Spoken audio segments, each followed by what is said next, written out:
c'est vrai qu'aujourd'hui, un des partenaires, il y en a d'autres, hein, les médias, il y a la rue, hein, mais un des partenaires privilégiés reste l'école. Et donc c'est intéressant d'interroger ce rapport entre famille et école. Ce que l'on sait, ce que les sciences humaines nous apprennent, ce que notre expérience nous apprend, les uns et les autres, c'est que si nous n'avons pas une place définie, reconnue, acceptée, respectée, eh bien nous ne progressons pas. Nous ne progressons pas dans notre humanité, nous ne progressons pas dans notre capacité à entrer en relation les uns avec les autres, nous ne progressons pas dans nos apprentissages aussi. Hein, voilà. Donc cette notion de place, elle revient vraiment très très très souvent. Et en même temps, on peut se dire qui régule, qui la définit cette place, qui dit que c'est la place des parents et que c'est pas la place du professeur à tel moment ou inversement. Hein, qui régule les conflits, les débordements de territoire, les envies qui sont peut-être mal placées. Hein, c'est le cas de le dire. Hein. Quelquefois, on a envie de prendre la place de l'autre. Hein. Donc, qui au sein d'un établissement régule tout ça, définit. Alors, je vais interroger en premier, peut-être, pour cette question, Brigitte. Justement, c'est la grande difficulté, parce que en tant qu'enseignant, on pourrait presque facilement définir la place des parents, et souvent la limiter. En tant que parent, on sent bien qu'on doit prendre une place, et que cette place, il faut aussi que nous la définissions, parce que, à ma connaissance, il n'y a pas d'instance qui régule. Il y a peut-être une définition, mais je n'en suis pas certaine. Et du coup, cette place, elle va varier. Et elle va varier en fonction des situations, en fonction de l'âge de l'enfant. Il est sûr que la place du parent au sein d'une école primaire et maternelle sera, me semble-t-il, totalement différente. Enfin, Patrick pourra certainement compléter là-dessus, au niveau du collège ou d'un lycée. Et par contre, ce qu'on sait bien, et c'est à mon avis là que réside la difficulté, c'est quand on empiète, quand on prend la place de l'autre. C'est vrai que souvent, alors là, en tant qu'enseignante, on a envie de se dire, mais là, le parent, où est-ce qu'il est? C'est son rôle de parent. Il fait pas ceci ou il fait pas cela. Et c'est ce qui me gêne d'ailleurs beaucoup, c'est que souvent, cette place se définit par défaut.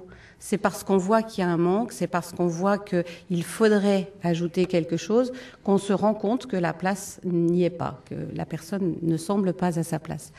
Et ce qui me semblerait intéressant, c'est de pouvoir justement arriver à un équilibre.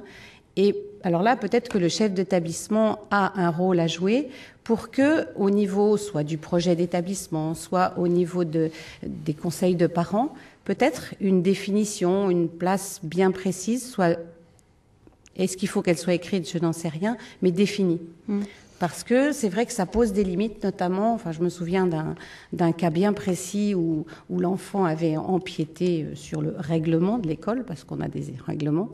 Et là, le parent a pris fait et cause pour l'enfant. Et on avait l'impression d'avoir deux enfants en face de nous et de plus avoir un parent en charge d'éducation et un enfant.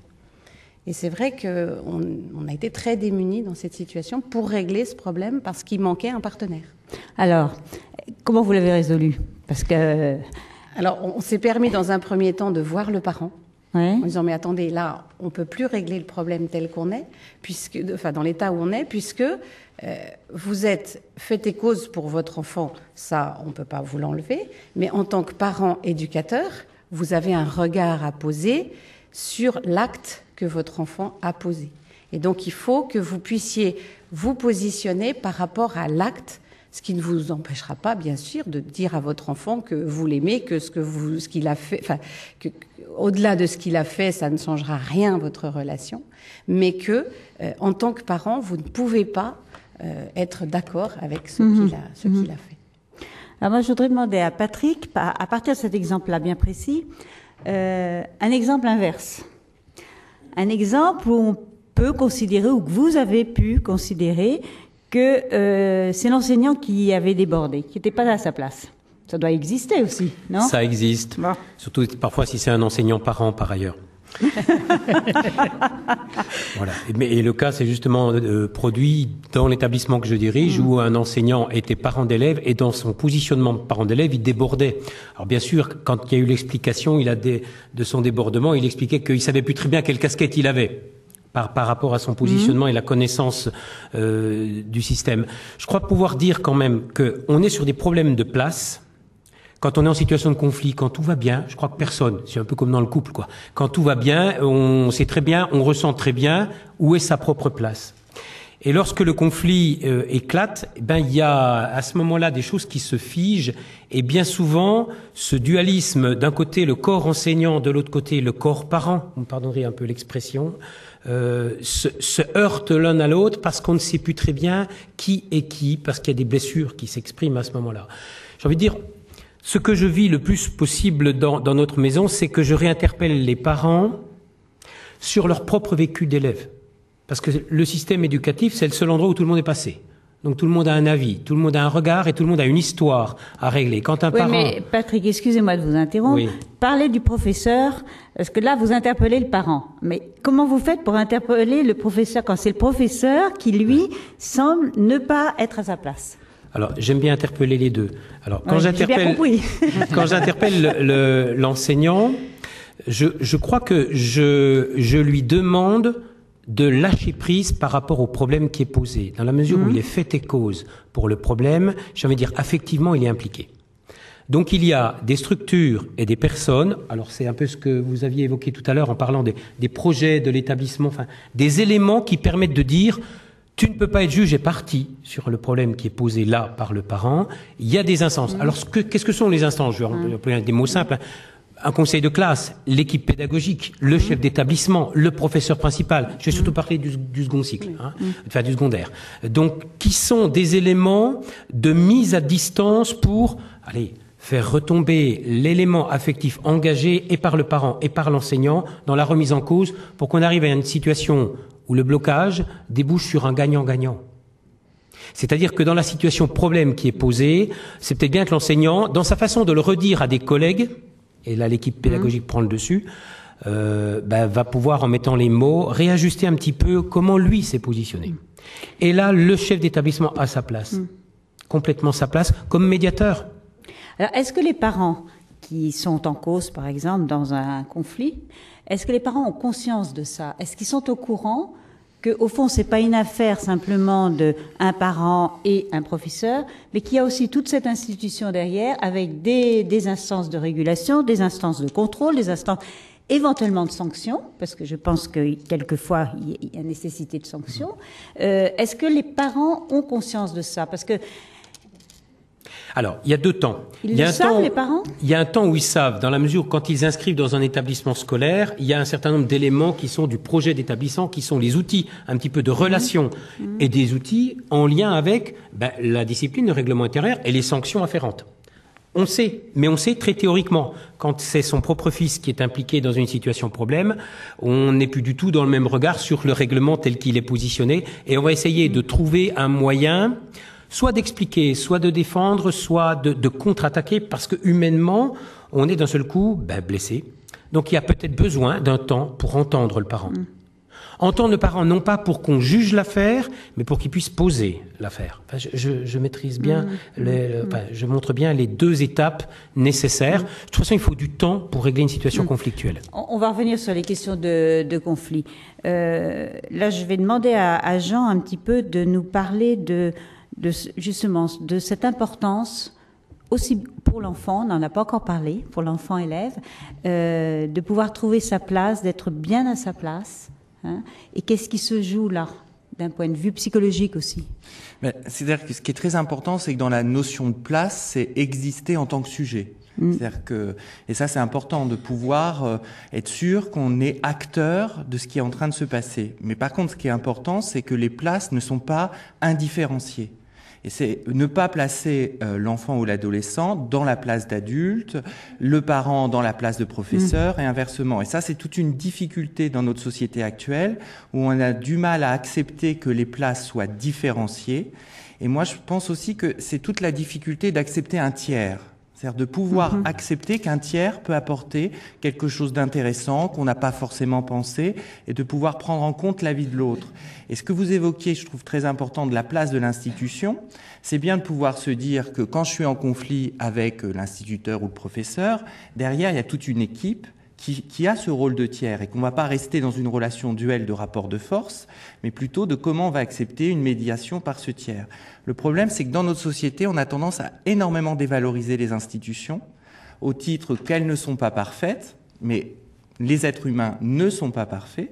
Et on a tendance à acheter l'ensemble de l'institution au titre que parfois il y a des abus dans un sens ou dans un autre. Et du coup, on ne reconnaît plus la valeur de tiers à l'institution. C'est-à-dire qu'on n'arrive pas à entendre que peut-être le directeur de l'école ou le conseiller pédagogique va pouvoir amener un éclairage et permettre d'ouvrir pour pas rester dans cette relation à deux qui est forcément conflictuelle et du coup d'un rapport de force où personne ne va sortir gagnant finalement. Oui. Et alors, venant de l'institution, qu'est-ce qui aide les parents à trouver leur place venant de l'institution, hein. Oui. C'est-à-dire qu'il faut que l'institution puisse regarder les parents en tant que parents, oui, leur donner cette place-là. Et le problème, c'est qu'on voit bien que c'est la crainte de ne pas être respecté dans sa place. C'est-à-dire que si je fais rentrer les parents à l'école, ils vont nous dire comment il faut enseigner. Ah non, et effectivement, c'est vrai que la pédagogie, c'est bien du ressort de l'institution école. Les parents peuvent avoir des questions, un regard, des ouvertures, mais la pédagogie est portée par l'institution. Donc on se sent menacé toujours par l'autre parce qu'on a peur qu'il va empiéter sur sa place. Or, inversement, j'ai vu des situations où les professeurs sont dans l'empathie pour un enfant en difficulté. Et alors, ils voudraient faire à la place des parents. C'est-à-dire que là, les parents devraient faire ci, devraient faire ça. Et c'est vrai que si on commence à recevoir des parents en leur disant « vous devrez faire ci, vous devrez faire ça », sans prendre le temps, effectivement, d'écouter dans un premier temps « qu'est-ce que vous pensez, vous, de cette situation ? Qu'est-ce que vous ressentez ? Comment vous êtes impliqué ?» Alors, effectivement, souvent, les professeurs vont me dire « oui, mais il y en a, par exemple, ils viennent même pas. On les convoque, ils viennent pas. Alors, qu'est-ce qu'on fait dans ces cas-là ?» C'est vrai qu'il y a toujours des situations très compliquées, mais c'est plutôt comment les attirer à l'école pour leur dire qu'on a besoin d'eux, non pas pour la question des choses de pédagogie, mais plutôt comment aider à trouver aussi pour l'enfant et l'élève sa place à l'école. Mais c'est vrai qu'intervient aussi beaucoup les représentations de l'école dans la tête des parents. Hein. Est-ce que eux-mêmes ont un souvenir d'une école qui a été enrichissante, une ouverture, ou est-ce qu'ils ont un souvenir d'une école qui est uniquement la sanction, l'incompréhension? Parfois, il y a quand même des parents qui ont été très peu à l'école. Enfin, il y a des diversités sociales très importantes qui vont intervenir. Donc, c'est toujours compliqué et il faut du temps. Le problème, c'est que souvent, on est très pressé, on veut une réponse tout de suite maintenant pour régler le problème. Un conflit, il faut pouvoir l'élaborer, réfléchir. Oui, et là, même à la limite, en dehors de tout conflit. En dehors de tout conflit. Et est-ce que c'est pas un peu le même problème que vous rencontrez, vous, dans l'exercice de votre métier, pour faire alliance thérapeutique avec les parents des enfants ou des jeunes qui sont en difficulté ou en mal-être? C'est vraiment tout l'enjeu. Parce que vous savez, on va dire souvent que dans la tête des psys, les parents sont coupables. Or, la culpabilité, c'est pas un outil pour travailler dans la relation thérapeutique. Parce que si les parents se sentent jugés, bon, bah voilà, le procès est fait, on est mauvais, voilà, bon, peut-être on n'osera pas le dire, mais ça va pas avancer. C'est comment, quand même, repérer chez ces parents des compétences qui vont pouvoir leur permettre de reprendre leur place de parents, en s'étayant sur ces compétences qu'on va essayer de révéler pour qu'ils puissent effectivement être acteurs de ce qui se passe autour de leur enfant. Mais c'est très difficile parce que ça repose aussi sur le lien de confiance qu'ils vont établir avec moi ou pas. C'est-à-dire que finalement, est-ce qu'on peut lui faire confiance? Est-ce qu'il nous juge? Voilà, hein, ça prend un certain temps en tout cas. Brigitte, est-ce que vous pensez que les associations de parents, bon, vous connaissez celles qui sont dans l'enseignement privé, mais je pense que Patrick, vous connaissez aussi dans l'enseignement public. Est-ce que vous avez l'impression que c'est un lieu qui aide à se reconnaître la place qui est la nôtre, les uns les autres? Alors, je pense que c'est un vecteur très important. Oui. Parce qu'on voit bien que les parents qui sont investis dans l'association de parents vont venir à l'école aussi pour autre chose que pour du purement scolaire. Et ça va nous permettre d'ailleurs, nous, en tant qu'enseignants, et eux, en tant que parents, de nous découvrir mutuellement. On va pouvoir se découvrir mutuellement sous un autre regard, où la pédagogie ne sera plus uniquement le seul vecteur de communication. Et de ce fait-là, parce qu'on aura vu éventer les gâteaux de Madame une telle ou je ne sais pas quoi, cette personne va se sentir reconnue Et du coup, elle osera aller voir. Ah oui, c'est l'enseignante qui m'a dit que mon gâteau était bon. Ça paraît ridicule. Et ça, je rebondirais aussi facilement sur les chantiers. C'est ce qu'on vit vraiment en chantier. Parce que à plusieurs dimensions, pendant plusieurs reprises, on retrouve des thèmes, le travail scolaire, la relation avec les enseignants. Ce sont des thèmes assez fréquents dans les chantiers. Et moi, ça m'a d'ailleurs permis, en tant qu'enseignante, de pouvoir partager avec d'autres mamans, de sentir toutes ces inquiétudes, toutes ces appréhensions que nous, enseignants, parfois, on maîtrise pas du tout. Parce qu'un parent, il est parent, il sait qu'il est parent, donc il va tout savoir faire. Eh ben, pas du tout. Et on pense que il y a des choses, c'est pareil, là aussi, au niveau enseignant, on a tout un langage, une façon de faire, qui n'est pas du tout le même que celui des parents.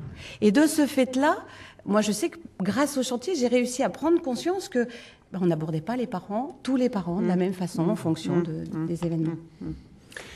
Oui, vous voulez ajouter quelque chose? Je pourrais rebondir en disant que c'est bien en s'apprivoisant, parents et enseignants, en amont d'une situation de conflit, qu'on arrive à se créer une histoire commune, un partage commun. Alors, quand vous évoquez l'histoire des gâteaux ou l'histoire d'une sortie culturelle où le parent vient, on vient pas pour traiter un problème, on vient pour vivre quelque chose ensemble. Et éventuellement, quand le problème arrive plus tard, on s'est un peu ajusté en amont, et le fait de s'être ajusté en amont ne met pas le même affectif impliqué, hein, parce qu'on connaît un peu l'autre, on connaît ses manies, on connaît sa façon de faire. Finalement, il a des bons côtés. Donc, si on est en situation de conflit, il y a une forme d'empathie on va pas occulter le conflit, mais on va l'habiller autrement. Et je crois que ça, c'est important également, de se constituer une histoire commune en amont, pour que lorsque la situation conflictuelle arrive, on puisse la gérer avec un peu plus de souplesse, moins d'engagement affectif de prime abord. Et puis, dernier point sur les associations de parents d'élèves, c'est aussi un moyen excellent pour les parents d'être un tout petit peu, allez, je vais dire le mot, détachés de leur propre enfant. Quand on est missionné par d'autres parents, on a d'un seul coup une compétence qui est reconnue, qui sous-entend qu'elle soit formée, derrière, et cette compétence nous met à la juste distance pour peut-être considérer la situation problématique des enseignants d'une part et des parents d'autre part. Il n'y a pas à occulter l'un ou l'autre. Donc c'est vrai que c'est important que la dimension de l'association de parents d'élèves soit un élément qui mette de la souplesse dans la relation entre les personnes. Hein. C'est le bien commun, hein, plutôt que l'intérêt individuel. Au fond, qu'est-ce qu'apporte l'institution scolaire, avec toutes les limites qu'on lui connaît, ça, on les connaît, les limites, hein, mais qu'est-ce qu'elle apporte de plus à la famille, à l'éducation familiale, qui elle aussi est, on ne peut plus limiter, hein. Il faut quand même se le rappeler aussi. On a beau faire tout ce qu'on peut, on a beau avoir un idéal absolument extraordinaire, ce dont je ne doute pas pour ce qui vous concerne, n'empêche que, allons, soyons humbles, hein. Donc, qu'est-ce que peut nous apporter en plus, en complément? Je peux commencer de répondre? Allez-y, je sens qu'il est impatient. Hein. Non. Je crois que c'est permettre à l'enfant qui est vraiment l'unique personne et à nul autre pareil, d'être confronté à l'autre, au point de vue de l'autre, à accepter la différence du point de vue de l'autre, à construire une propre argumentation lui-même pour que lorsqu'il a un point de vue en disant j'aime bien tel tableau, j'aime bien telle représentation, et pourquoi? C'est donc la construction de l'esprit critique, mais par la confrontation. Il n'y a pas une vérité, on avance tous vers la vérité, mais je crois qu'on l'atteindra jamais. Il y a vraiment le besoin de savoir se faire comprendre, savoir écouter, savoir d'un ensemble de points de vue très différents les uns des autres, faire quelque chose qui est en marche vers. Voilà. Je crois que l'école a cet outillage nécessaire de construire la fraternité. Et ça va pas sans conflit. Quand on me dit, mais l'école, c'est le lieu où il va être confronté à une certaine forme de violence verbale, violence physique, eh ben oui, mais c'est dans sa façon de traiter les problèmes que peuvent rencontrer dans la micro-société, le microcosme, qu'est la cour de récréation, par exemple. C'est dans la façon dont on va traiter le problème d'un conflit que, quelque part, on va construire l'esprit citoyen. C'est pas uniquement sur les livres, hein, ou avec des belles images, ou avec des représentations de notre histoire de France. C'est très concrètement qu'est-ce qui s'est passé dans la cour à l'instant T, qui a fait quoi, comment on construit, comment on s'est positionné, et comment on démêle les chevaux, et comment on construit la médiation. Donc, pour moi, un des éléments, c'est construire un esprit critique, savoir accepter la différence et savoir étayer une argumentation. C'est un peu trois éléments qui me semblent incontournables. Alors, je parle toujours aussi de cette relation que j'ai avec des élèves. Vous savez, c'est la dimension de l'adolescence, l'âge glorieux, je vais dire, de l'adolescence, où il y a vraiment... on a envie d'être contre quand on est adolescent. Et c'est aussi comme ça que se construit. Et plus on a des représentants, des parents déléguant aux enseignants, des enseignants déléguant à un chef d'établissement qui, à un moment donné, symbolise l'établissement, qui renvoie aux parents, plus l'enfant, il n'a pas que simplement ses parents avec lesquels se confronter. C'est ce que disait Lacan, hein, avoir un oncle, parce que c'est le père sans le pire. Alors, j'entends bien ce que vous dites, c'est hyper intéressant. Je vous ai pas entendu dire que la spécificité, mais vous n'allez pas me répondre, je vais faire répondre d'autres, que la spécificité de l'école était quand même le lieu d'apprentissage. Hein, on va à l'école pour apprendre aussi, quand même. Brigitte veut peut-être dire quelque chose, puis après je pense que Jean pourra dire aussi... Pour répondre à cette question des apprentissages, il est sûr que on a quand même, enfin en tant qu'enseignant, je l'espère, une certaine compétence à l'enseignement. Et c'est vrai qu'on a une formation, on a une certaine approche. Et j'aime bien dire que souvent, elle complète celle du parent. Et c'est vrai que ne serait-ce que pour expliquer, moi, bon, je suis dans le primaire et dans le début du primaire. Alors, des fois, c'est vrai que c'est pas toujours simplifiant. Mais le fait que le parent puisse reprendre d'une autre façon, avec d'autres exemples, peut permettre à l'enfant d'accéder à cette compétence que nous-mêmes, enseignants, on a traitée pour 25 enfants, même si après on reprend de façon plus ou moins individuelle. Il y a ça qui me semble très important, et c'est vrai que souvent, là aussi, on parlait de la place tout à l'heure, c'est là où parfois il y a confusion, parce que c'est vrai, ce que disait Jean tout à l'heure, certains parents voudraient aussi prendre la place de l'enseignant au niveau des apprentissages. Mais moi, il y a quand même quelque chose qui me semble important, c'est que à l'école, on choisit pas sa classe, on choisit pas ses camarades, et on est obligé du coup de grandir dans toute cette adaptation, où j'accepte l'autre. Ça veut pas dire que j'accepte ce qu'il fait, mais ça veut dire que je suis obligatoirement confrontée à la différence, j'en fais une richesse, et je peux du coup créer des liens, tisser des liens, découvrir d'autres choses, d'autres façons de voir, d'autres façons de faire. Et puis après, bon, ça permet en famille de revenir dessus, parce que c'est vrai que ça pose des questions, c'est vrai qu'il y a des décalages, c'est vrai que c'est pas toujours facile, même nous, alors là, pour le coup, en famille, à gérer, surtout quand, comme vous le disiez, on est des adolescents. Mais c'est aussi ce qui fait la richesse du partage. Et puis, on a de quoi partager après en famille, c'est précieux. Oui. Jean, j'aimerais avoir votre éclairage sur... il y a un certain nombre d'enfants qui sont en difficulté d'apprentissage. Non. Les parents se posent souvent beaucoup de questions, les parents se culpabilisent aussi beaucoup, quelquefois ne font plus confiance à l'école, considérant que l'école n'est pas à la hauteur, puisque leur enfant ne... Bon, j'aimerais que vous nous parliez un petit peu au fond de ce que... de l'attitude, peut-être, que les parents, les enseignants doivent développer pour favoriser cet apprentissage. Et s'il n'est pas possible, enfin, comment vous réagissez? C'est-à-dire qu'en plus, aujourd'hui, il y a plusieurs approches de ce qu'on appelle les troubles des apprentissages, qui font partie maintenant des classifications pédopsychiatriques, hein, dans la classification internationale. Donc, c'est vrai que c'est un rapport particulier, puisque le trouble des apprentissages deviendrait un diagnostic pédopsychiatrique. Donc, vous voyez, c'est quand même... un rapport particulier du coup avec l'école, et on voit bien les incidences que ça a. C'est qu'il faut développer des programmes pédagogiques spécifiques pour les enfants dyslexiques, pour les enfants dyspraxiques, pour les enfants qui ont un déficit attentionnel, pour etc. Donc il y a un changement du regard de la société sur ces enfants qui sont en difficulté avec l'école. Le problème, c'est qu'on voit bien que le risque, c'est que soit effectivement que les parents investissent beaucoup cette notion-là autour de finalement mon enfant a des problèmes psychologiques et l'école doit s'adapter à cet enfant qui a des problèmes psychologiques, mais où du coup, ça les coupe dans comment penser ces difficultés-là, c'est-à-dire finalement, qu'est-ce qui se passe dans le rapport à l'école, dans le rapport à apprendre, et alors qu'on voit bien que c'est souvent très complexe. Déjà, il faut qu'un enfant soit disponible psychiquement, c'est-à-dire qu'il faut qu'il puisse arriver à l'école sans avoir trop de valises à porter, d'avoir de soucis dans la tête, d'insécurité autour de parfois des adultes qui sont en grande difficulté, dans des projets de séparation. Et effectivement, là, on n'est pas disponible pour apprendre parce qu'on est envahi par cette problématique des adultes. C'est ça. Ça veut dire que c'est pas une affaire là simplement ni de compétences. Hein, c'est pas une affaire de compétences pédagogiques. C'est que le psychisme de l'enfant, il n'est pas en situation de... C'est ça. Il y a un manque de disponibilité. Je suis trop envahi par d'autres difficultés qui vont faire que, par ailleurs, et ça c'est l'autre problème, c'est que je vais jouer à l'école ce que je peux pas jouer à la maison, donc peut-être de l'agressivité que là je vais pas être autorisé à exprimer à la maison parce que c'est trop dangereux, parce que si maman par exemple est déprimée, je suis agressif avec elle, elle va peut-être s'effondrer, alors que l'institutrice qui va représenter un adulte plus solide, là du coup je vais lui en faire voir. Donc c'est comment prendre en compte toute cette complexité. C'est quand même pas évident.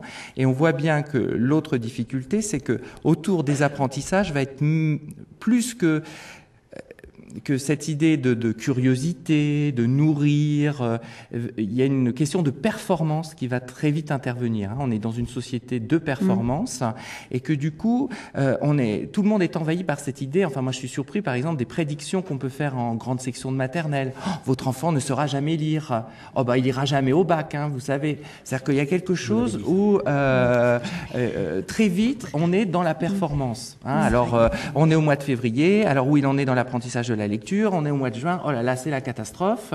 Et du coup, alors qu'on sait qu'en plus, il y a des enfants qui ont des vitesses de développement qui sont pas du tout les mêmes, donc on peut avoir une plus grande lenteur. Et du coup, ça devient des enjeux de blessures narcissiques et pour l'enfant et pour les parents qui ont le sentiment qu'on est en train de leur dire qu'ils sont pas performants. Et alors c'est insupportable. Alors donnez-lui les moyens qu'ils soient performants. Et là, il y a une incompréhension et du coup, l'enfant ne perçoit plus la dimension de richesse, d'ouverture sur le monde, la curiosité. Il voit que l'aspect « je ne sais pas faire, je suis incompétent, je suis nul ». Et comme les enfants et les adolescents, pendant longtemps, se construisent dans le regard de l'adulte, si effectivement le regard de l'adulte, c'est de lui montrer qu'il est nul, eh bien effectivement, il y a un risque que se développe une politique du pire, parce qu'effectivement, on ne peut pas vivre sa vie, être tout le temps déçu. J'aurais tellement envie qu'on me voit différemment, mais là, je me confronte à une série de difficultés et d'échecs qui vont faire qu'à un moment donné, je joue plus, parce que je me protège de la déception, et le pire ne déçoit jamais. Rendre sa copie blanche, on sait qu'on a 0, mais il n'y a pas de déception. Travailler un peu, avec l'espoir que ce travailler un peu va dire que je suis génial pour venir réparer ce sentiment de nullité qu'on peut ressentir, là, le problème, je travaille un peu, mais travailler un peu, quand on a un peu de retard, parfois, ça fait 9. Surtout dans le contexte d'aujourd'hui où c'est vraiment, il vaut mieux savoir lire, écrire, compter en temps, tel... Et là, il y a une pression sociale très importante sur cette performance. Mais il ne faut pas oublier que, par ailleurs, l'école aussi permet de travailler toute la question du groupe, de se retrouver en groupe, de comment on trouve sa place dans un groupe. Et là, on voit bien qu'on a un problème aussi d'idéologie de société autour de... On oppose l'épanouissement personnel à la question du groupe. C'est-à-dire qu'on a une espèce d'idéologie de il faut s'épanouir vraiment sans limite. Alors que, effectivement, dans le groupe, à partir du moment où on entre dans un groupe, il y a des limites. Il faut respecter l'autre dans sa différence. Et alors, on voit bien que on oppose ça dans nos sociétés. Alors, je crois vraiment que c'est une erreur, parce que comme on le disait tout à l'heure, on se construit dans le lien à l'autre, et dans le groupe, on se construit soi-même. Et avoir un épanouissement sans limite, à un moment, il est destructeur. Il est pas au service de la construction. En vous entendant tous les trois, on voit bien comment ce débat instruction opposée à éducation, etc., n'a vraiment plus lieu d'être. On n'en est plus là. Par contre, je trouve qu'on a beaucoup avancé dans ce regard que l'on peut poser aujourd'hui sur les difficultés d'apprentissage, sur ce qui fait qu'un enfant est capable d'apprendre ou est en difficulté, sans pour autant que ce soit de l'ordre de c'est parce qu'ils éduquent mal, ils n'ont pas les bonnes valeurs éducatives, ou c'est parce que l'enseignant n'a aucune compétence, etc. Donc ça, c'est assez intéressant parce que c'est certainement quelque chose qui existe depuis toujours, bien évidemment, mais qui est actuellement beaucoup plus mis en mots. On a Jean Chambry aujourd'hui, on ne l'aurait pas eu il y a 20 ans. Il y a 20 ans, on n'avait pas, moi j'avais une formation sur les jeunes en difficulté, donc vraiment c'était, on n'avait pas encore tout cet apport de réflexion. Alors, on peut effectivement débattre, c'est pas le lieu cet après-midi, on peut effectivement débattre de est-ce que c'est bon que ça soit pris par la psychiatrie ou pas. Ça, c'est, j'allais dire, un autre débat. Mais en tous les cas, l'avantage, c'est que ça nous apporte quelque chose qui nous sort de cette espèce d'opposition réductrice entre enseignants et éducation. Ça, c'est très intéressant. Brigitte, pour nous, au niveau de l'enseignement, c'est frappant. On voit bien depuis 3, 4, 5 ans, même nous, au niveau des formations, le nombre de formations encore il y a 2 mois, j'ai fait une formation sur les 10, entre parenthèses, parce que nous-mêmes, nous n'avons pas été formés à les gérer. Et effectivement, ça appartient au diagnostic. Donc d'abord, il y a une grosse part de déculpabilisation. Et pour nous, et c'est vrai qu'on a à les gérer en classe. Et quelque part, au risque de choquer, c'est quand même une richesse, parce que ça permet vraiment de s'ouvrir à d'autres choses. Alors c'est vrai qu'après, il faut gérer l'équilibre au sein des classes, ce qui n'est pas toujours facile. Gérer aussi l'alternance de la présence des enfants en difficulté quand ils vont en soins. Tout ça, c'est à nous de le gérer. Mais l'enseignement s'ouvre aussi à cette démarche, puisque on a des formations, on est éveillé à tout ça, et c'est vraiment pour moi une grande richesse. Vous voulez ajouter quelque chose ? Je voudrais confirmer en disant que la société est complexe. Et je crois que fondamentalement, la relation dans la dimension éducative, elle doit impliquer de multi-partenariats. Des partenariats de compétences, c'est-à-dire l'enseignant peut pas tout faire, le parent peut pas tout faire. Je crois je parle là du faire là, je sais pas de tout être. Et donc il y a des moments, et là la formation est un vecteur, mais extrêmement intéressant. Des formations conjointes, parents, enseignants, partenaires de compétences, mais c'est un cadeau. C'est un cadeau parce que quelque part, on peut se rendre compte en étant parent qu'un enseignant est sur le banc des formés, en jouant de mots.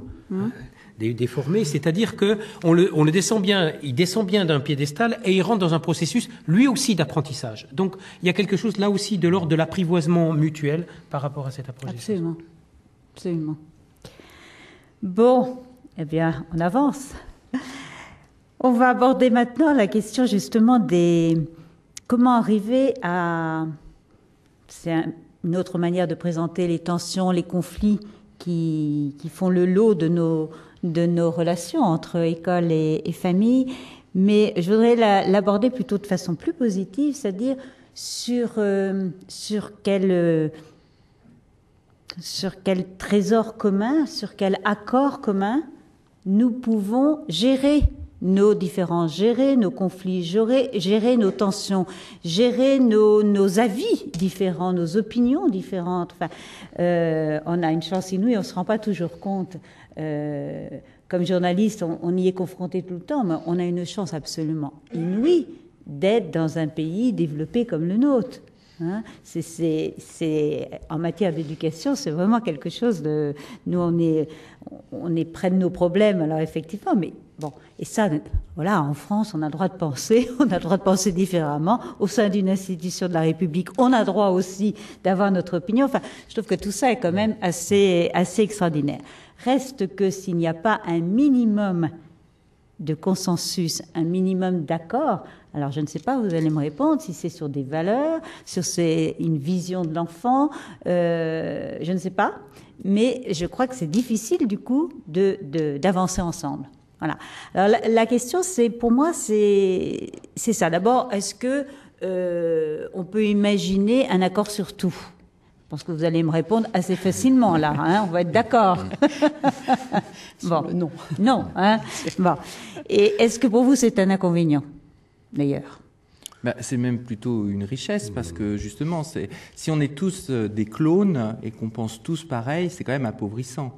C'est aussi dans la différence, justement, dans l'échange, mais cela nécessite le respect de l'autre dans sa différence. C'est toute la difficulté, c'est d'accepter que l'autre soit un interlocuteur et de pouvoir échanger. Alors, vous avez prononcé le terme de respect, c'est pas la première fois dans votre bouche et dans la bouche des autres participants. Est-ce que c'est pas une des clés sur lesquelles la relation humaine, en l'occurrence au sein de l'école, hein, peut être, enfin, ça serait pas un des socles. C'est un des socles fondamentaux. Le problème, c'est, je crois que derrière le respect, il y a la question aussi de la confiance, et que c'est vraiment l'une des difficultés de notre société aujourd'hui. C'est comment, entre adultes, alors là, je mettrais l'école parmi effectivement les adultes, mais c'est beaucoup plus vaste que la question de l'école. C'est comment on se fait confiance entre adultes. Et on voit bien que c'est la difficulté, c'est qu'aujourd'hui, je trouve que c'est très difficile d'être parent parce que quand même, on est en dehors, heureusement, de manifestations comme les chantiers. C'est-à-dire que comment exister en tant que parent si on ne fait confiance à personne ? C'est-à-dire que donc on doit être les seuls à porter le poids de tout ce qui est le développement de l'enfant, l'éducation, etc. Alors qu'on peut être en difficulté dans les repères, dans des questionnements, etc. Mais si on ne fait confiance à personne, on est seul à porter ça. Et je trouve qu'aujourd'hui, dans notre société qui disqualifie les institutions et les adultes en général, eh bien, ça confronte les parents à être très seuls. Et souvent, je me fais des réflexions autour de, par exemple, on voit des enfants dans la rue qui vont dégrader, par exemple, un bien collectif. Quel est l'adulte qui va s'autoriser à dire « Aide-nous, mon petit gars, là, qu'est-ce que tu es en train de faire? Ça va pas ?» On a peur. Peur de la réaction des parents de l'enfant, peur de... Finalement, on va éviter de voir. Mais du coup, qu'est-ce que comprend l'enfant de ça, finalement, des adultes qui n'osent pas, qui ont peur de lui? C'est très angoissant pour lui, finalement. Et je trouve qu'il manque ce relais, finalement, d'adultes qui se font confiance et accepter du coup, je fais confiance, j'aurais pas fait comme lui, mais je vais pas tout de suite disqualifier parce que c'est différent et que je pense oui, pas. Mais ceci dit, pour faire confiance à l'institution scolaire, si je ne retrouve pas, alors je ne sais pas, peut-être que Patrick va nous dire où on peut le trouver. Si je ne retrouve pas simplement inscrit sur un règlement ou sur la présentation de l'école en question, etc. Si je ne retrouve pas des valeurs ou des buts éducatifs qui sont suffisamment proches des miens, la sauce, elle va pas prendre. Le respect va pas pouvoir s'établir, la confiance va pas pouvoir s'établir non plus.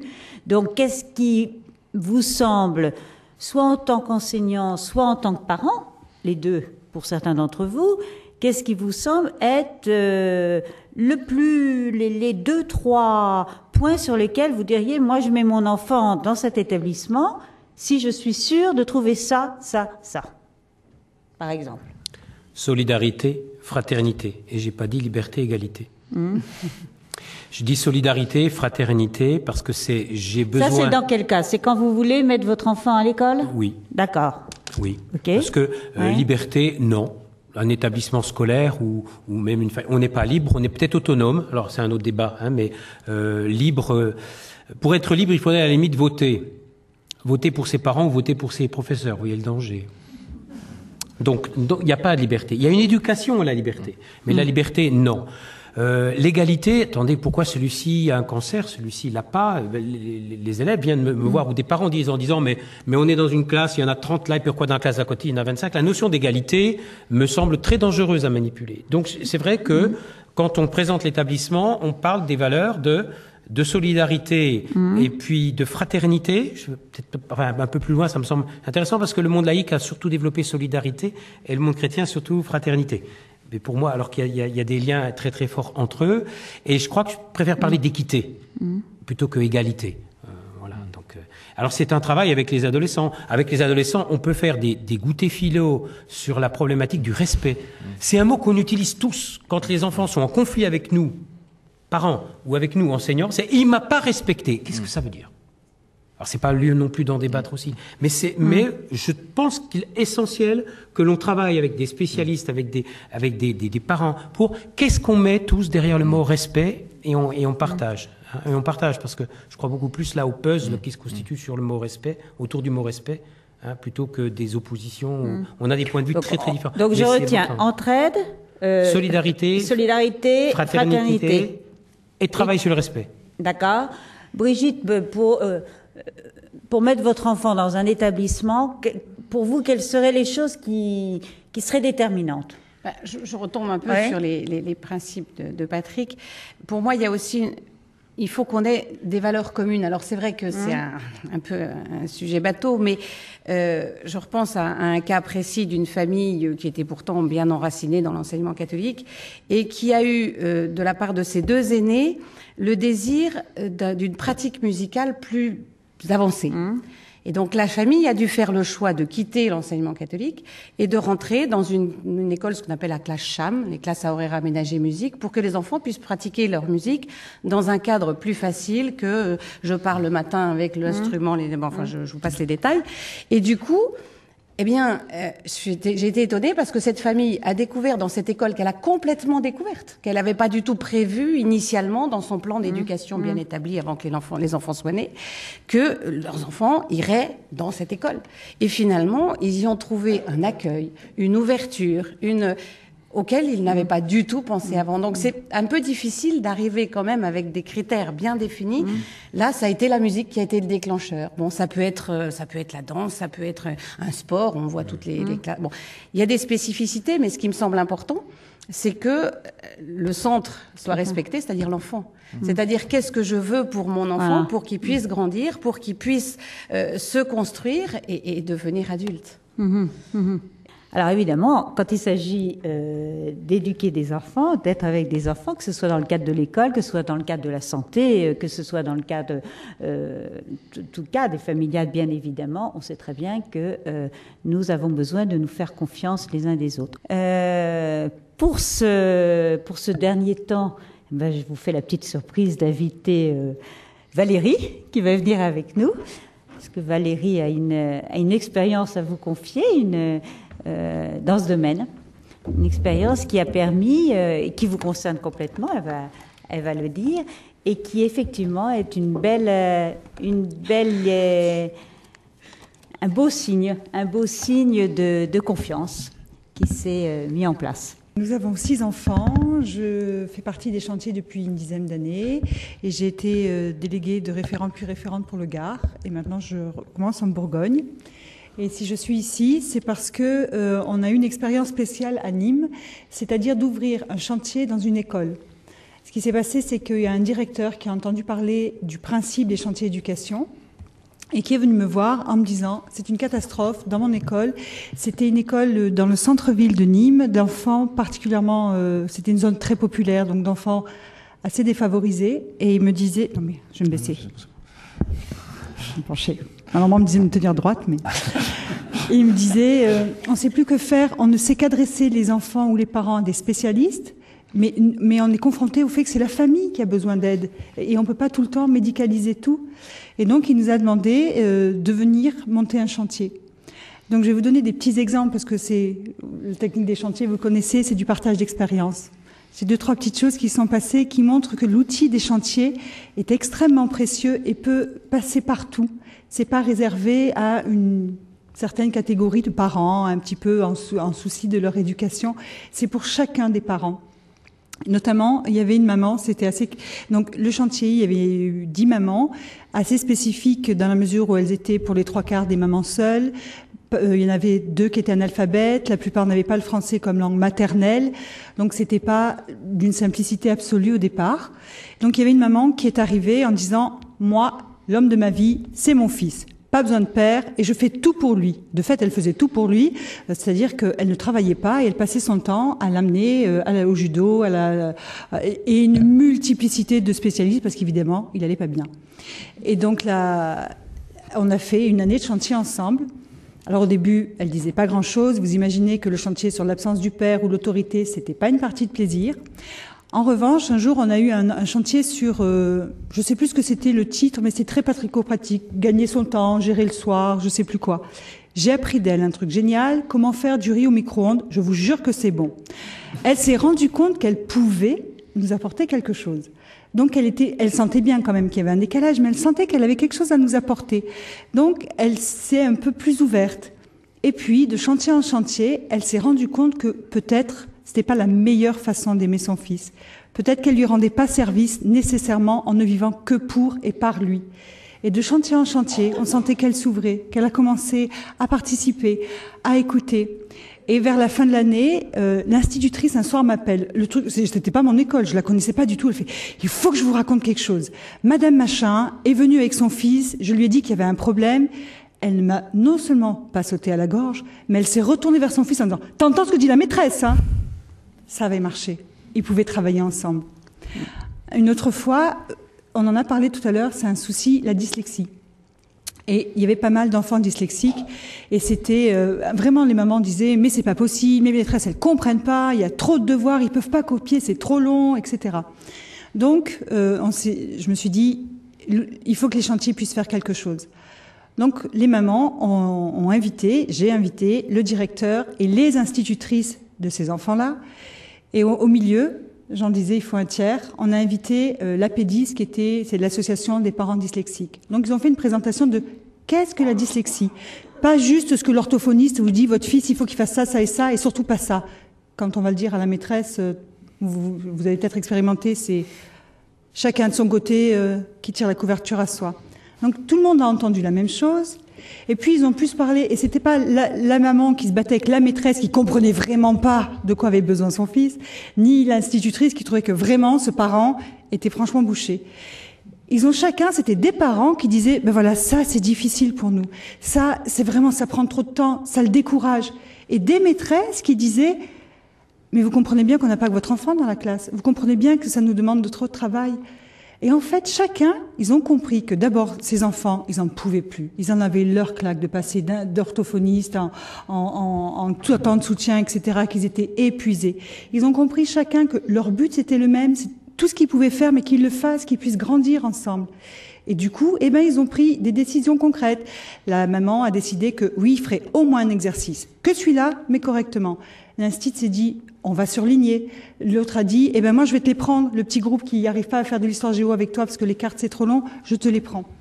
Et de fait, on a vu une différence, c'est-à-dire que c'était pas des enfants malades, c'était pas des maîtresses qui devaient se battre contre des parents absents, ni des parents qui étaient en train de défendre leur pauvre petit enfant désespéré parce que personne ne les comprenait.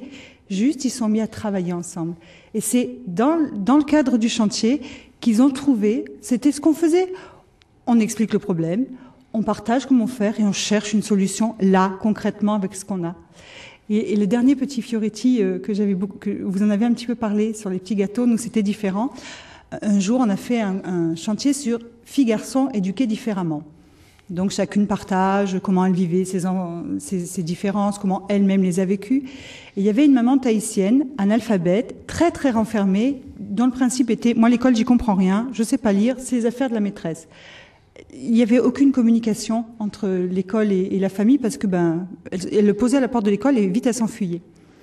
Pendant ce chantier, elle nous a raconté comment eux vivaient l'éducation des enfants, qui était extrêmement différent de ce qu'on avait. Donc tout le monde s'est intéressé, posé des questions. Vous faites vraiment comme ça marche? Elle s'est rendue compte que ce qu'elle racontait c'était intéressant, que qu'il y avait de l'intérêt et qu'elle n'avait pas à avoir honte d'être différente. Et puis l'autre maman, le chantier d'après, il dit mais tu sais pour la kermesse on cherche des activités, tu voudrais pas venir faire quelque chose, une chanson, n'importe quoi? Et en fait cette maman est venue avec, je crois un oncle, une tante, une grand-mère. Ils ont fait un petit chant mélanésien et puis ils ont tressé des couronnes en papier. Et du coup, alors c'est tout bête, c'est tout bête, je sais pas faire, mais elle l'a fait très bien. Ça a changé la vie de tout le monde. Parce que d'abord, l'institutrice est venue voir la maman en lui disant « Oh, génial, les couronnes de fleurs, vous voulez pas venir en faire dans ma classe pour la fête des mères ?» Le petit garçon, super complexé, parce que comme il était maths, Tahiti, on voyait pas bien un Nîmes où ça peut être, donc il était sûrement maghrébin et hop, il avait honte de ce qu'il était, il avait honte de sa maman qui savait pas lire, la maman n'osait pas rentrer dans l'école. Et là, elle a trouvé sa place, la maîtresse lui a donné l'espace, elle a pu faire ses couronnes de fleurs qui étaient ravissantes, elles ont pu discuter, elles se sont trouvées des points communs pour je sais plus quoi, elles ont pris du plaisir à être ensemble, le petit garçon était fier de sa maman, de son univers, d'où il venait, et du coup tout a changé. Et donc j'ai eu des nouvelles de cette famille-là, récemment, en fait, la maman avait un autre petit enfant qui arrivait là en CP, et là, elle a décidé d'apprendre à lire en même temps que lui. Et une autre maman du chantier lui a dit « d'accord, ça roule, je vais t'aider à faire tes devoirs avec lui. » Voilà, ça c'est les petites choses, toutes petites, à échelle humaine, que l'outil des chantiers peut apporter. Merci à vous quatre. Merci à vous de nous avoir écoutés.